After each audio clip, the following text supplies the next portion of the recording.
सा कोई खवातीन ऐसी हैं छोटे जो जरा सा ज्यादा इफेक्ट है या चेंज आ रहा है। अच्छा आमना, एक सबसे बड़ी बात ये कि हमारे जो जनरल फिजिशियंस हैं, अगर उनके पास कोई पेशेंट आता है तो उससे बस ये पूछा जाएगा कहाँ दर्द है, अच्छा यहाँ एनाल्जेसिक दे दी, एंटीपायरेटिक दे दी। तो एक हमारे बहुत सीनियर हैं डॉक्टर इकबाल आफरीदी, वो जब हमें वर्कशॉप्स देते हैं तो वो यही हमें बताते हैं कि जब पेशेंट आपके पास ओपीडी में आए या आपका किसी भी पेशेंट से इंटरेक्शन हो, कोई भी शख्स है चाहे वो आपके डेली लिविंग में आपके फ्रेंड्स हैं, आपके रिलेटिव्स हैं, तो कभी हमने उनसे ये मालूम करने की कोशिश नहीं की है कि क्या उनकी तबीयत आजकल उदास है, उनका किसी काम में दिल लग रहा है नहीं लग रहा है, क्या आजकल आपका दिल चाहता है रोने का, किसी से मिलने का नहीं। ये सारी चीजें आमना जो है डिप्रेशन, एंजाइटी, फ्रस्ट्रेशन, और जिनको अगर मैं अगर एक अम्ब्रेला के थ्रू लाना चाहूँ तो ये सब साइकोलॉजिकल और साइकेट्रिक डिसऑर्डर्स कहलाते हैं। अच्छा हमारी मुआशरे में आमना अलमिया ये है कि जहाँ साइकेट्रिक की बात आ गई, जहाँ साइकोलॉजी की बात आ गई, लोग बड़ा नेगेटिव सोचना शुरू हो जाते हैं। बिल्कुल ये जो है बिल्कुल नेगेटिव है, हम क्या पागल हैं? हाँ बिल्कुल, लेकिन हालांकि ये ऐसा नहीं होता, ये स्ट्रेस सब उसका एक हिस्सा है, उसी की ट्रीटमेंट का पार्ट है। बिल्कुल एब्सोल्युटली। तो हम जो है, और ये नॉन ऑर्गेनिक होते हैं, हम ना एंजाइटी है, डिसऑर्डर है, ये किसी ऑर्गन से रिलेटेड नहीं होती, लेकिन पेशेंट को या लोगों को बताना नहीं आ रहा होता कि हम तबीयत हम क्या महसूस कर रहे हैं, हमारा दिल उदास है, उसको वो क्या बताते हैं, सर में दर्द है, जिस्म हाथ में दर्द है, बिकॉज़ उसके साइड इफेक्ट्स होते हैं। बिल्कुल, तो वो ऑर्गेनिक में तब्दील हो जाता है। तो डिप्रेशन भी एक इसका एक पार्ट है, एंजाइटी है, फ्रस्ट्रेशन है, टेंशन्स तो आमना हर किसी की जिंदगी में, बिल्कुल, लेकिन उसको बहादुरी से मैनेज करना, कॉपिंग सिचुएशन जो है ये इंपॉर्टेंट है, ये बहुत ज्यादा और इंसान की बॉडी में आमना एक जनरल फिनोमेना है जो कुदरत ने, अल्लाह ताला ने रख दिया है। एक जो है वो सिंपैथेटिक सिस्टम है, एक पैरासिम्पैथेटिक।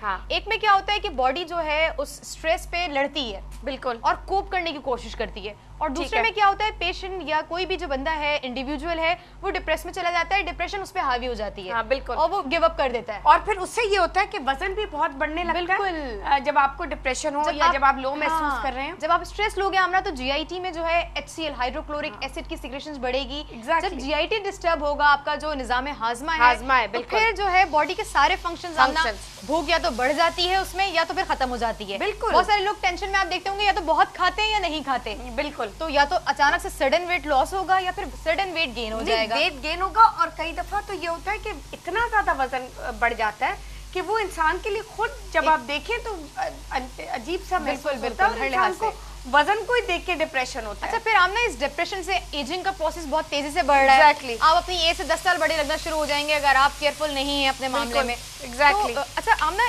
डाइट का बहुत किरदार है। लोग ये समझते हैं कि टेंशन, एंजाइटी, डिप्रेशन ये सिर्फ हमारे मसले मसाइल हल होंगे तभी हो सकता है, इसका कोई इलाज नहीं है। बहुत सारी डाइट ऐसी हैं जिसमें कुछ न्यूरोट्रांसमीटर्स हैं। सेरोटोनिन एक केमिकल है आमना जो टेंशन को बहुत हद तक कम कर देता है। और अगर वो अपनी डाइट में आप सेरोटोनिन लेंगे तो अगर छोटी सी बात पे जो एक नॉर्मल टेंशन होती है उसको भी वो लेवल को कम कर देगा। तो और अगर शाम को वॉक भी करें ना उससे तो उस वक्त भी ऐसे एंडोर्फिन्स रिलीज होते हैं। बिल्कुल, एंडोर्फिन्स कि आपका मूड वैसे ही अच्छा हो जाता है। इसीलिए डॉक्टर्स कहते हैं कि शाम के वक्त वॉक करना बाहर बहुत ज्यादा जरूरी है। मैं आपको एक बताऊं, अभी एक न्यूयॉर्क में एक रिसर्च हुई जी, उसमें ये बात प्रूव हुई कि एक शख्स था वो रोज शाम में वॉक करता था। उसको उन्होंने कहा कि ये नशावर है। अच्छा, सारे साइकोलॉजिस्ट जो है अमेरिकन सोसाइटी के बड़े हैरान हुए। अच्छा, तो जब रिसर्च की गई और उसके साइड अप एंड डाउन देखे गए तो वो शख्स जो है वो रोड के ट्रैक पे, जो मेन रोड होता है उसके साइड ट्रैक पे वॉक करता था, और जो गाड़ियों से निकलने वाला धुआं है वो इंसान का स्टमक जो है, इंसान के जो लंग्स हैं वो उसके एडिक्टेड हो जाते हैं, नशा में हो जाता है। अब वो कहे कि जी मैं जिस दिन वॉक नहीं करूं तो लोग कहें कि भाई क्या बात है आपकी, आप तो वॉक के इतने अच्छे आदी हो गए। तो वो साइंटिस्ट ने, साइकोलॉजिस्ट ने, साइकेट्रिस्ट ने ये बात प्रूव की कि एक हेल्दी एनवायरनमेंट में वॉक करना बहुत जरूरी है। बहुत सारे लोग अगर वो फुटपाथ पे रोज अगर ट्रैक करते हैं, गाड़ियां गुजर रही हैं, और हमारे पाकिस्तान में सबको पता है पोल्यूशन का क्या हाल है, एनवायरमेंटल पोल्यूशन किस हद तक जो है वो इम्पेक्ट कर रही है, तो आमना तो वो चीज हैजर्डस है, वो आपको वॉक फायदा नहीं दे रही है। आप समझ लें एक तरीके के हमें सब्सटेंस यूजर बन चुके हैं। तो एक गार्डन, ग्रीन एनवायरनमेंट होना चाहिए उसके लिए।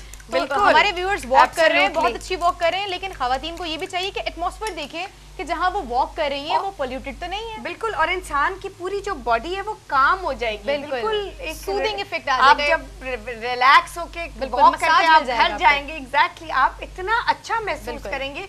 आप ट्राई करके तो देखें। इसीलिए तो जब हम अपने डाइट प्लान्स देते हैं हम इसी पे जोर भी देते हैं, एम्फसाइज भी करते हैं कि प्लीज वॉक बहुत ज्यादा जरूरी है, क्योंकि ये और ब्रिस्क वॉक, ताकि ये आपके और भी जो एस्पेक्ट्स हैं वो भी कवर कर ले। तो ये बहुत ज़्यादा ज़रूरी है, इसको डाइट के बाद भी आपने छोड़ना नहीं है और आपने मुझसे वादा करना है कि आपने ये बिल्कुल जारी रखना है। तो यहाँ पे नाज़रीन आपने देखा कितनी जल्दी हम ये चिकन फ्राइड राइस तैयार कर रहे हैं। इसमें हमने पहले 2 टेबलस्पून हमारा अपना Dalda cooking oil, cholesterol free, vitamin A और डी से भरपूर, हम सिर्फ डालडा का इस्तेमाल करते हैं अपनी हेल्दी कुकिंग में। और इसमें हम शामिल करते हैं अभी एक मिक्सचर जो आपने देखा शुरू में, मैंने 5 tablespoon soya sauce, 1 tablespoon sesame seed oil और इसके साथ 5 टेबलस्पून सिरका। और जब हमने तेल शामिल किया तो इसमें हमने 300 ग्राम्स चॉप्ड चिकन को फ्राई किया और जैसे ही आपने देखा कि उसका रंग तब्दील हो गया है, पिंक से वाइट हो गया, इसका मतलब है वो तैयार हो गया। और इसमें हमने शामिल करना है बंद गोभी आधा कप और आपने देखा कि मटर और गाजर आधा कप हम ऑलरेडी शामिल कर चुके हैं। इसमें हरा प्याज और अब आप इसमें ये मिक्सचर शामिल कर दीजिए। हमने बंद गोभी आपने इंग्रेडिएंट में यूज की जी बिल्कुल। तो आपने बड़ा अच्छा टाइप 2 डायबिटीज का बताया और आजकल इनफर्टिलिटी का रेशो आमना बहुत बढ़ गया है जी और पीरियड्स डिस्टर्बेंस, आपके जो मेंस्ट्रुअल साइकिल है वो भी बड़ी डिस्टर्ब है। तो अगर किसी को अपनी डाइट से अपनी इनफर्टिलिटी को क्योर करना है, इनफर्टिलिटी के लिए जो ये बंद गोभी है ये किसी मोजे से कह लें आप, किसी बहुत अच्छी इंटरनेशनल कंपनी की मेडिसिन से कम नहीं है। तो जो लोग इनफर्टिलिटी का कॉज लेकर आते हैं, सबसे अच्छा इलाज जो है उसके लिए बंद गोभी है।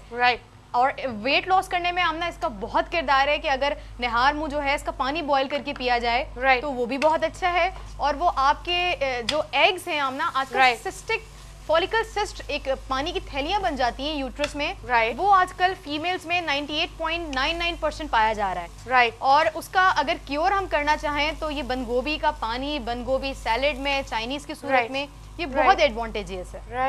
तो बंद गोभी के ये बहुत ज्यादा फायदा है और जिनका हार्मोनल ट्रीटमेंट चल रहा है वो साथ में बंद गोभी को लें और फिर वो देखें कि कितना क्विकली वो कंसीव करेंगे। और not for only for females, हमारे मुआशरे में क्या है कि अगर इनफर्टिलिटी है तो नहीं भाई औरत में ही कोई मसला है, बहुत सारी दफा मेल्स में भी बहुत सारे रीजंस होते हैं। तो वो भी अगर बंद गोभी का इस्तेमाल रखेंगे तो उनको भी डेफिनेटली उनके स्पर्म्स प्रोडक्शन में बहुत फायदा होगा। फीमेल्स की बात करें तो एग्स मैच्योरेशन में बहुत फायदा होगा।